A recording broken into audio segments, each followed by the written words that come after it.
तो आज हम देखेंगे कक्षा 7 के विज्ञान विषय का छठा चैप्टर जिसका नाम है परिवर्तन। हमारे दैनिक जीवन में होने वाले परिवर्तन के बारे में हम इस चैप्टर में पढ़ेंगे।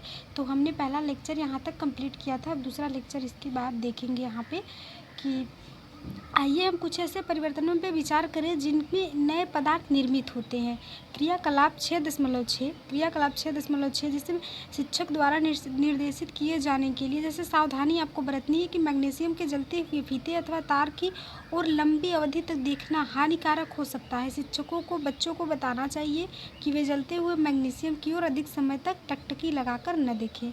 मैग्नीशियम की पतली पट्टी अथवा तार का टुकड़ा लीजिए, इसके सिरे को रेगमाल से साफ कीजिए और सिरे को मोमबत्ती की लौ के पास ले जाइए। यह चमकदार श्वेत प्रकाश देती हुई जलने लगेगी।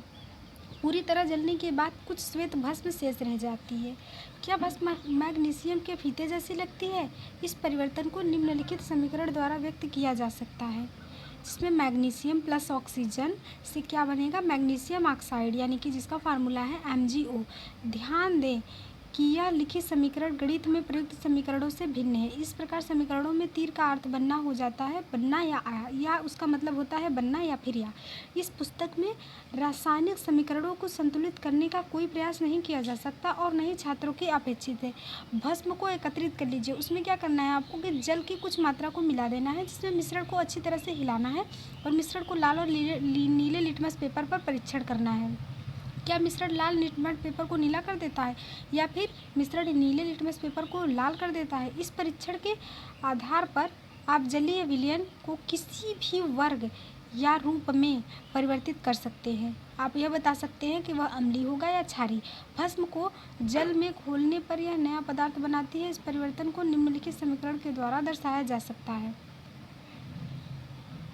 जैसा कि आपने अध्याय 5 में पढ़ा, मैग्नीशियम डाइऑक्साइड एक क्षारक है, अतः मैग्नीशियम ऑक्साइड एक नया पदार्थ है जो मैग्नीशियम के जलने पर बनता है। मैग्नीशियम हाइड्रॉक्साइड एक नया अन्य पदार्थ है जो मैग्नीशियम ऑक्साइड को जल में घोलने पर बनता है। क्रियाकलाप 6.7 शिक्षक द्वारा निर्देशित किए जाने पर कांच के एक गिलास या कटोरे अथवा चौड़े मुंह की बोतल में लगभग आधा कप पानी लेकर उसमें 1 चम्मच कॉपर सल्फेट घोल लीजिए। इस विलयन में तनु सल्फ्यूरिक अम्ल की कुछ बूंदें मिलाइए, आपको नीले रंग का विलयन मिल जाएगा। एक परख नली अथवा कांच की छोटी बोतल में थोड़ा सा नमूना बचा लीजिए। शेष विलयन को एक नीले कील अथवा उपयोग में किए जा चुके ब्लेड का टुकड़ा लीजिए। लगभग आधे घंटे तक प्रतीक्षा कीजिए कि क्या इस विलयन में आपको दूसरा रंग देखने को मिला।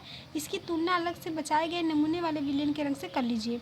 तो इसमें आपको 2 प्रकार का दिख रहा होगा, एक ये बोतल है, एक बोतल है। इसमें क्या है, कॉपर सल्फेट का विलयन है जो कि नीले रंग का है और इसमें आयरन सल्फेट का विलयन है जो कि हल्का हरे रंग का है। इसमें आपको क्या रखना है, इसमें आपको ब्लेड रखना है, जिसके बाद उसका कलर आपको चेंज होता हुआ दिखाई देगा। क्या आपको विलयन के रंग में कोई परिवर्तन दिखाई देता है?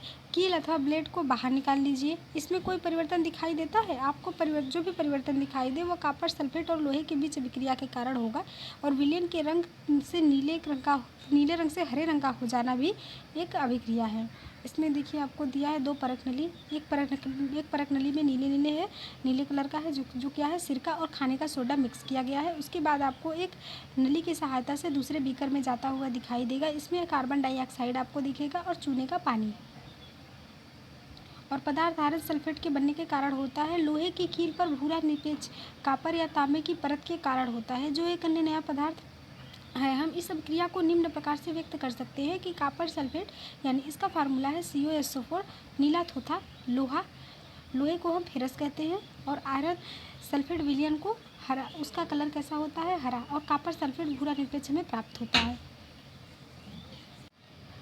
क्रियाकलाप 6.8 में देखेंगे कि किसी परख नली में लगभग 1 चम्मच सिरका लीजिए। इसमें चुटकी भर खाने का सोडा लीजिए।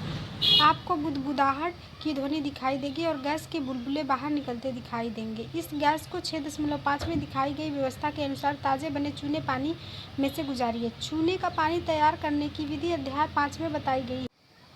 चूने के पानी में क्या परिवर्तन होता है? परख नली में परिवर्तन निम्न प्रकार से होते हैं। इसमें देखेंगे कि आप सिरका यानी कि जिसको हम एसिटिक एसिड कहते हैं और खाने का सोडा जब सोडियम हाइड्रोजन कार्बोनेट एक में मिलेगा तो क्या बनाएगा, कार्बन डाइऑक्साइड और अन्य पदार्थ बना लेगा। ये देखिए इसका वो था, क्या कहते हैं, इसका प्रयोग था। तो इसमें हम इतना ही पढ़ेंगे कि चूने के पानी में से गैस को गुजारने की क्या व्यवस्था होती है। चूने का पानी है और उसमें क्या है, ये देखिए गैस है। ठीक है, तो इसमें जानने की क्या अवस्था है, इसमें इतना पढ़ेंगे। मिलते हैं अगले वीडियो में। Thank you.